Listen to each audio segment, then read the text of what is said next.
軍，你想想，我哋中國幾千年來係世界一個文明嘅國家，幾千年前中國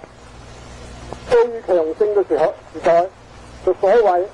天方進貢，萬國來朝，各國都要拜中國要上風。到今日呢，中國範圍嘅退化，呢個係為乜緣故呢？就係中國從受滿洲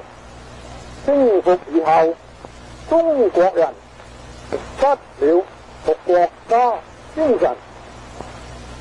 中國亡國於滿洲260幾年，中國嘅人民在呢260幾年之內呢，就瞓着覺，所以中國政治退化，個文明退化，中國工商事業退化，